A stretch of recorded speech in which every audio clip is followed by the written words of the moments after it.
청소년을 대상으로 분석을 했어요. 아침을 먹는 애가 칼로리를 많이 먹겠어요? 아침을 안 먹는 애가 칼로리를 많이 먹겠어요? 아침을 먹는 친구들이 점심 저녁까지 합치니까요, 칼로리가 높아요. 그 친구들이 살이 더 쪄야 되잖아. 근데 비만도를 비교해보면 거꾸로 나와요. 아침을 먹는 친구들이 날씬하고 그 다음에 끼니를 거르는 친구들이 뚱뚱해요. 공식적인 비만의 기준은 어떻게 되는 건가요? 이게 다 측정하는 게 다 조금씩 다른 것 같아서 뭐 BMI라는 것도 있는 것 같고. 근데 BMI를 자꾸 이야기를 많이 해요. 기준이 잘못됐다 뭐 어쩌다. 근데 BMI에 대한 오해들이 너무 많은 것 같아요. BMI는 몸무게를 키의 제곱으로 나눈 거거든요. 근데 몸무게를 키의 제곱으로 나누는 거 자체가 왜 썼냐면은, 예를 들어 바디빌더, 운동선수, 그 사람은 몸무게는 많잖아요. 키 큰 사람이 몸무게가 많이 나오겠잖아요. 그렇죠. 그러니까 이 BMI가 사실은 옛날에 체지방하고 연관성이 얼마나 많이 됐느냐고 비교해봐서 BMI가 그래도 낮다, 개 중에. 그래서 BMI를 쓰기 시작한 거예요. 근데 그거 자체가 체지방을 아까 운동선수나 군인이나 이런 사람들한테 제대로 반영을 못하니까, 지금은 옛날에는 체지방을 제일 길이 없었기 때문에 그걸 쓰다가 요즘은 되도록이면 도태돼야 된다고 저는 생각하고, 요즘은 체지방 측정기 있잖아요. 인바디. 그걸 하면 상당히 정확해요. 근데 그것도 문제가 좀 있어요. 왜냐하면은 첫째, 이 기계 올라가면요, 땀 흘리고 나서 재면은 엉터리 값이 나와요. 아, 그쵸. 전기로 해서 재는 거. 네, 전기가 몸 안에 들어가서 네. 지방은 잘 안 흐를 거 아니에요. 네. 근데 그 수분이 많은, 아까 근육이 많다고 했죠. 근데 잘 흐를 거 아니에요. 그런 전기가 얼마나 흐르나 보고, 아, 이 사람 키가 얼마고 나이가 얼마니까 이 정도 될 거다 하고 예측을 하는 프로그램인데, 생각보다 정확해요. 많이들 쓰고 있는데 문제는 이런 거예요.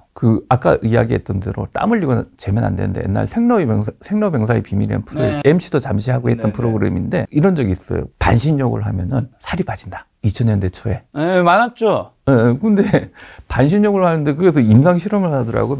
좌우에 몇 명 놓고 임상 시험을 했는데, 2주인가 3주인가 했는데 양쪽 다 체중의 변화는 없었다. 근데 놀라운 변화가 있었대요. 체지방이 빠졌다는 거. 근데 체지방 기계에 잰 거예요. 근데 반신욕 하면 땀 흘리잖아요. 그러니까 엉터리 값이 나. 그거 갖고 체지방 빠진다고 해가지고 전국에 반신욕 열풍이 그랬죠. 그래서 헬스장에 그 우석탱이에 반신욕 기기 같은, 아니면 그 스팀에서 땀 좀 나게 하는 그런 것도 많이 생겼잖아요. 그러니까 웃기는 이야기죠. 그거 말이 안 되는 거였어. 근데 그거 아니라고 이야기해봤자 무슨 소용이 있어요. 그건 귀에도 안 들어올 건데. 이렇게 해서 사실은 정확하게 재야 되고요. 그렇게 환경이 일종의, 그건 화장실에 가서 소변 오고 나오고에 따라서도 값이 흔들려요. 그렇죠. 그 다음에 두 번째는 정말 체지방만 재면은 비만이 예측되는 줄 알아요. 질병을. 예측이 안 되는 거예요.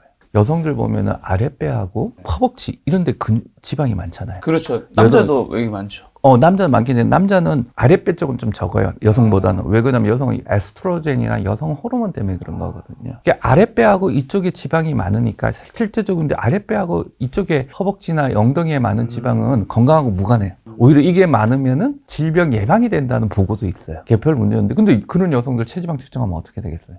체지방이 많은 걸로 나와요. 그리고 체지방 되게 높은 건데 사실 별 문제 없는 지방이거든요. 근데 우리가 몸에 나쁜 지방이 있잖아요. 그게 어디 있는 지방이에요? 이런 데 아닌가요? 내장, 그 다음에 간이나 근육에 박혀 있는 지방, 그런 지방인데, 그런 지방을 재는 게 더 중요하기 때문에. 어떻게 재죠? 허리둘레. 요즘 CT를 찍어도 되는데 CT보다 허리둘레 하나 재는 게 좋아요. 허리둘레 남자 여자 몇 센치요? 남자 90cm, 여자 85cm. 인치로 하면? 남자 36인치 옷 입는데 여자 34인치 정도 되면. 그런 비만인 거야? 네. 그 밑으로는 비만이 아니에요? 네.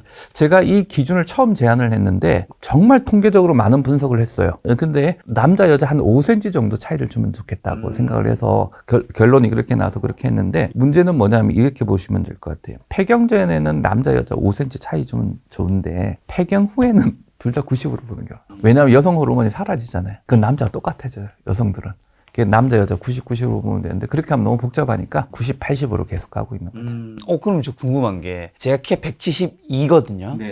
172인데 몸무게 80kg예요. 생각보다 나가거든요. 근데 허리는 이제 32, 3 정도예요. 32, 3을 기준 봤을 때는 비만은 아닌 건데, 근데 이제 인바디에서는 체중을 한 8kg, 10kg 정도 감량해야 한다 뜬단 말이죠. 그 인바디 기계가 과한 거죠. 그 기계가 아까 이야기했지만 상당히 정확하다고 했지만 100% 정한 게 아니고요. 그 기계가 전 세계에서 판매량이 1위였어요. 왜 1위가 된 줄 아세요? 일본 사람들 주장이긴 한데, 일본 사람들이 자기네 기계가 더 정확하대요. 일본의 타니타라는 이제 오므노는 굉장히 전문 기계에 특화된. 근데 왜 전 세계에 인바디가 많이 팔렸겠어요? 그 인터페이스, UI가 너무 좋은 거예요. 한눈에 들어오니까. 근데 타니타 사장도 만났고 오므론의 뭐 전무도 만나고 그랬는데 참 만들어 온 거 보면은 이게 눈에 그 인바디보다 그거 보면 너무 없어 보이는. 안 보이는 거예요. 근데 정보가 또 적은 거예요. 그거는 요거만 쫙 나와 있는데 근데 인바디는 몇 킬로 빼야 되고 뭐가 어떻고. 근데 그 몇 킬로 빼야 되는 그게 정확하지가 않고 거기도 또 뭐 복부 비만 요즘은 없어졌지만 옛날엔 복부 비만 그거 안 정확해요. 허리 둘레 재는 게 더 정확. 그리고 사실은 뭐 아까도 이야기했지만은 몸무게나 체지방 이런 거보다 허리 둘레 줄이는 게 제일 확실해요. 그럼 허리 둘레 이제 줄이는 결국 다이어트를 해야 될 텐데 자, 비만 어떻게 탈출할 수 있는 거죠? 그거 이야기하면 오늘 밤새 와야 돼요. 뭐 어느 쪽부터 말씀해 자, 드릴까요? 그럼 일단 식단부터 한번 가볼까요? 식단은 좀 어떻게 해야 되는 건가요? 식단이 종류가 되게 많아요. 청소년을 대상으로 분석을 했어요. 아침을 먹는 애가 칼로리를 많이 먹겠어요? 아침을 안 먹는 애가 칼로리를 많이 먹겠어요? 아침에 먹는 친구가 하루 종일 덜 이제 먹겠죠. 아침에 먹었으니까 좀 뭐가 들어왔으니까. 아침을 먹는 친구들이 점심, 저녁까지 합치니까요. 칼로리가 높아요. 더 높아요? 칼로리가 높아. 네. 근데 칼로리는 많고 그다음에 단백질, 뭐 지방, 탄수화물 다 많이 먹어요. 그 친구들이 살이 더 쪄야 되잖아. 그렇죠. 아침 뭐 더 많이 먹었으니까. 근데 비만도를 비교해보면 거꾸로 나와요. 아침을 먹는 친구들이 날씬하고 그다음에 끼니를 거르는 친구들이 뚱뚱해요. 끼니를 거르기 때문에 점심 저녁을 가식을 한다는 건가요? 근데 과식을 많이 하면은 칼로리가 높아야 되잖아요. 칼로리는 낮아요. 아, 그건 또 아니고. 근데 그걸 갖다가 이제 이번에 분석할 때 제가 그렇게 해봤어요. 100칼로리당 먹는, 그러니까 하루 총 에너지 섭취 100칼로리당 얼마 먹느냐 비교해봤더니 너무나 답이 나오는 거예요. 청소년이에요. 한 끼를 굶은 뒤 점심 저녁 때 달고 기름지고 채소라든지 과일을 덜 먹는 거예요. 그러니까 살이 찌는 거예요. 그래서 우리가 칼로리가 살 빼는데 굉장히 중요하지만은 그걸 무턱대고 줄인다고 해서 되는 게 아니고 그 줄이면 그걸 보상하기 위해서 그 다음 끼니에 달고 짜고 섬유소 없고 그런 음식을 먹을 수밖에 없어요. 살아남기 위해서 옛날 배고프기 그걸 원하니까. 그리고 또 그런 거 먹고 나면 팍팍 몸 안에 지방으로 축적하는 거기다 우리 몸 자체는 거기다 스트레스 호르몬이 잔뜩 나오거든요. 근데 인류 최대의 스트레스가 뭐였냐면 굶어 죽지 않는 거예요. 그 스트레스 호르몬은 내장 지방 착착 쌓이게 해요. 예를 들어 스트레스 때 제일 많이 나오는 호르몬이 스테로이드 호르몬이라는 거거든요. 그걸 약을 프레드니졸론이나 그쪽 계통의 약을 갖다가 계속 스테로이드를 계속 오래 먹은 사람은 팔다리가 가늘어지고 배만 볼록 나와요. 그게 본래 내장 지방이 그렇게 인류가 그렇게 진화되어 오고, 그러니까 아침을 끼니를 생각보다 거르고 이러면은 생각보다 성공할 것 같지만은, 그러니까 아침에라도 안 먹어야지. 그럼 내가 칼로리 덜 먹은 거니까. 근데 보통은 저녁을 끊죠, 그죠? 근데 그러면은 그 사이에 우리 뇌에서 식욕을 자극하는 호르몬 잔뜩 나오고, 그 다음에 뇌에서는 밥 먹으라 하는 신호, 식욕 조절 호르몬이 막 흔들리고, 장에서도 식욕 조절 호르몬이 나오고, 그런 것도 다 흔들려 버리니까 우리 몸의 밸런스가 깨지면서 조금이라도 기름지고 그런 음식들을 먹게 되고, 그다음에 스테로이드 호르몬이 나와서 지방 분해를 방해하는 효과까지 같이 있으니까 살이 안 빠지는 거예요. 또 운동도 그래. 운동도 축제 살자는 사람들 있잖아요. 저는 이제 외래 진료에서 많이 만나잖아요. 안 빠져요. 얘 최근에 아주 재미있는 케이스가 하나 있는데, 처음에 올 때 198kg인가? 200kg 바로 직전에 오셨는데, 지금은 110kg거든요. 그 다음 체지방이 그때, 인바디라는 기계가 체지방이 너무 많으면은 좀 약간 에러가 있긴 있지만, 인바디 기계로만 따지면은 에러가 있다고 생각하시고, 처음에 그 기계로 98이 나왔는데, 지금은 30kg 나왔어요. 그분 케이스는 갖고 있어요. 근데 그분이 살이 쑥 빠지기 시작한 게 금년 4월부터예요. 왜 그런지 아세요? 금년 4월에 마스크가 오픈됐어요. 그러니까 이분이 운동하기 시작한 거예요. 그 이전에 마스크가 이렇게 계속 코로나 때문에 끼고 다니니까 운동하기 힘들죠. 운동을 하기도 힘들고 나가서 또 몸도 덩치도 있고 이러니까 자꾸 안 좋은 부격을 했는데, 요즘은 이제 벗고 운동하시고 4월 달부터 계속 한 달에 막 체지방 쭉쭉쭉쭉 빠졌죠. 그래서 지금 좀 있으면 아마 약도 한 가지 약만 썼어요. 이제 약도 이제 곧 끊을 예정이 있어요. 근데 그분 같은 경우가 요즘, 근데 문제는 그분이 뭐 약간 여유가 생기셨는지 그분 어머니도 같이 오시는데, 어머님이 그런 말씀 하시더라고요. 아니, 살이 너무 빠져가지고 피부가 너무 처져가지고 피부 이거 어떻게 하느냐고 저보고 뭐라 하시더라고요. 그런 분들은 그럼 피부 처지는 거는 시간이 지나면 다시 피부가 돌아오나요? 대부분이 돌아오는데, 이제 나이가 아주 많으신 분들은 가끔 수술을 미용적으로 해야 되는 경우도 있어요. 그런 것도 있잖아요. 그런 분들은 이제 조금 극대화된 케이스라면, 일반적으로 살을 단기간에 극하게 빼는 분들이 얼굴이 왜 이렇게 늙었냐 그런 얘기 하잖아요. 그거는 실제로 왜 그런 일이 벌어지는 거죠? 이제 사람이 얼굴밖에 안 보이잖아요. 근데 이제 진료할 때 그런 이야기, 워낙 이상한 다이어트가 많아가지고 아까 이야기 돌아가서, 교수님 희한해요. 세 끼를 다 먹었는데 어떻게 빠져요? 하고 물어보는 환자들이 네. 제일 많아요.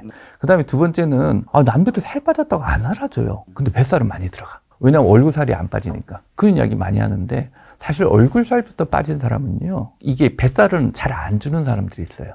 저 뱃살 너무 안 줄어들어. 근데 얼굴살부터 빠지는 사람은 대부분이 근육 소실이 많은 거죠. 그 다음 뱃살부터 빠지는 사람은 지방 소실이. 원래 지방도 빠지는 순서가 있는데 지방이 네. 타기 제일 운동하고 식사요법 했을 때 제일 먼저 타는 게 내장 지방이에요. 그것도 간이나 근육에 있는 지방이 먼저. 네. 왜냐면 그걸 써야 되니까. 그걸 먼저 빠지고 그 다음에 이제 빠지는 지방이 이런 데 있는데 지방이 있잖아요. 상체. 그 다음 제일 늦게 빠지는 지방이 아까 이야기했던 아랫배하고 아랫배. 허벅지. 네. 거기는 제일 늦게 빠지는 경향이 있죠.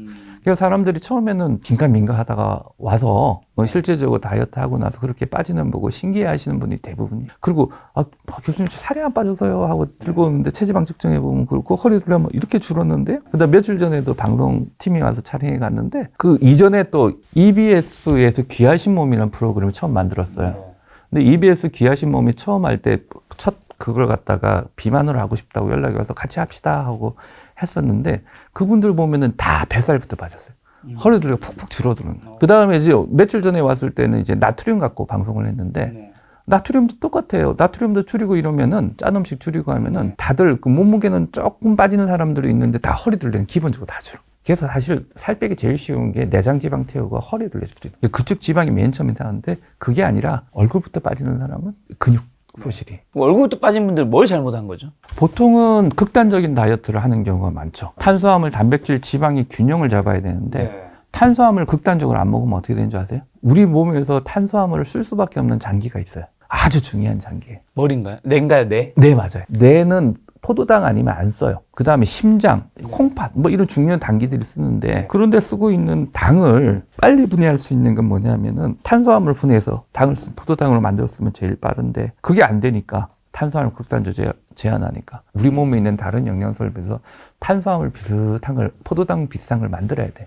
그게 케톤체라는 건데 케톤체 만들 때 제일 먼저 하는 게 근육 분해예요. 일부러 케톤체가 만들어지도록 하는 의학적인 치료도 있긴 있어요. 왜냐하면 일부 질환에서 그렇게 하는데 대부분은 그렇지는 않거든요. 그래서 근육 소실이 일어나면 기초 대사량이 떨어져가지고 다시 이제 빠진 근육을 다시 먹기 시작하면은 근육이 붙겠어요? 아니죠. 에너지 효율이 지방이 더 늘어.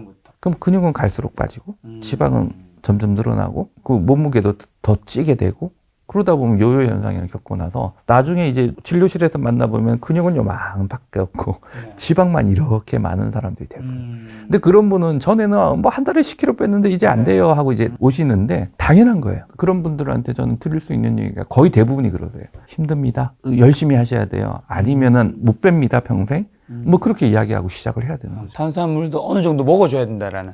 그럼요. 실제적으로 연구 결과를 보면은 탄수화물을 얼마 정도 먹는 사람이 제일 오래 사느냐 하고 분석을 해봤더니 그 메타 분석이라고 또 대규모의 연구들을 모아서 한꺼번에 하는 분석이 있어요. 각 국가의 자료들을 모아서 엄청난 데이터를 갖고 있는데 먹는 칼로리의 50에서 55% 정도가 가장 오래 산대요. 사망률이 제일 낮아요. 그래서 근데 탄수화물이라고 그러면은 우리 탄수화물과의 전쟁, 중독 이런 다이어트 적이라고 생각하잖아요. 근데 탄수화물이 아니라 당이에요, 당. 단순당. 단순당이 다이어트의 적이에요. 왜 그러냐면은 그런 거는 먹고 나면요, 순간적으로 혈당을 빨리 올려요. 그 순간적으로 혈당을 빨리 올리면은 인슐린이라는 게 많이 분비돼가지고 그걸 갖다가 어떻게든 혈당을 떨어뜨려야 되거든요.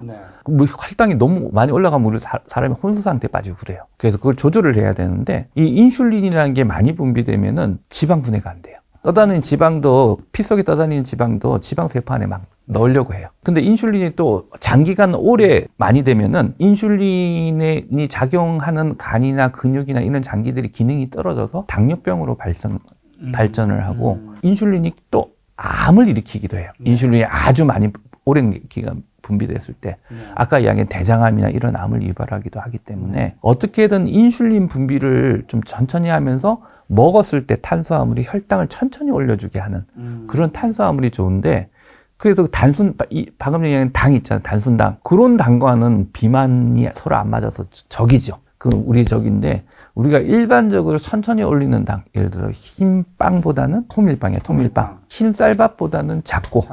이런 형태는 오히려 우리가 오래 살려면 먹어야죠. 한마디로 단순당이 혈당을 올리고 그럼 인슐린이 지방 분해를 못하게 되면서 이제 안 좋아진다라는 건데 그 단순당이라는 게 우리 흔히 이야기하는 어떤 것들이 있죠? 설탕, 설탕.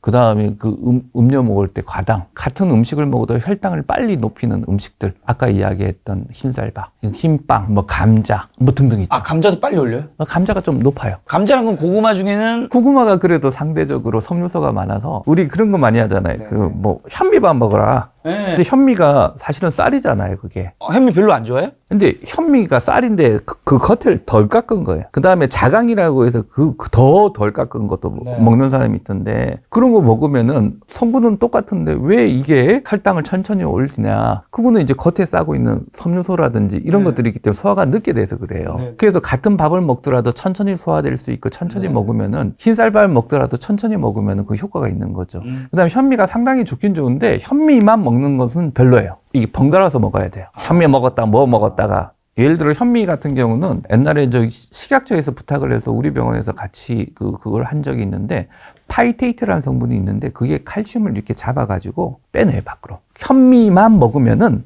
오히려 칼슘이 떨어질 수가 있어서 그래서 나중에 골다공증의 위험이 높아질 수 있잖아요. 물론 현미가 나쁘다는 건 절대 아니고 현미 고나입니다. 고날 만한데 현미 먹었다가 뭐 먹었다가 자꾸 그걸 번갈아서 드세요. 근데 현미만 먹으면 안 돼요. 그럼 예를 들면 우리가 마트에 파는 그 햇반 기준으로 흰쌀밥도 있고 현미도 있고 잡곡도 있고 흑미도 있잖아요. 여기서 추천 순위는? 아무래도 거기서 현미겠네요. 근데 이렇게 보시면 될 거예요. 흰쌀밥을 안 먹을 수가 없잖아요. 네. 식당 가는데 흰쌀밥밖에 안 나와요. 근데 천천히 먹어야 돼요. 그 다음 다른 반찬들 있잖아요. 채소나 뭐 이런 거 같이 먹어서 천천히 흡수되게끔 해주는데 밥에 국 말아서 국밥. 그거 한국의 그 밥심인데. 그 밥심인데 저도 사실 이거 끝나고 가서 국밥 먹고 싶은데 그거 자체가 굉장히 빠르죠. 왜냐하면 밥을 말아 먹으면 빨리 먹게 돼 있고 그 다음에 혈당도 빨리 올리게 돼. 밥을 말아 먹는 것 자체가 원래 되게 안 좋은 건가요? 어떤 분은 그런 이야기예요. 무슨 뭐 밥 먹을 때 물 먹지 마라. 글쎄 그 근거 있는 이야기는 아니에요. 그거 누가 그런 이야기를 했는데 범인을 찾고 있는데 제가 지금까지 못 찾았어요. 진짜 저도 근데 들었는데 밥 먹을 때 물 많이 마시는 거 별로 안 좋다. 뭐 소화 효소를 희석시킨다던데 그것도 이해가 안 되는 게 아니 우리 소화기관이 그렇게 만만한 그 기관을 그렇게 만만하게 보면 안 돼요. 물 이 정도는 먹어야 될걸요. 그런데 중요한 건 뭐냐면은 물을 드셔도 되는데 밥에 말아서 먹을 때 너무 빨리 먹으니까 그것 때문에 이야기한 거라면 오케이. 근데 이제 입이 바짝바짝 마르는데 밥을 먹어요.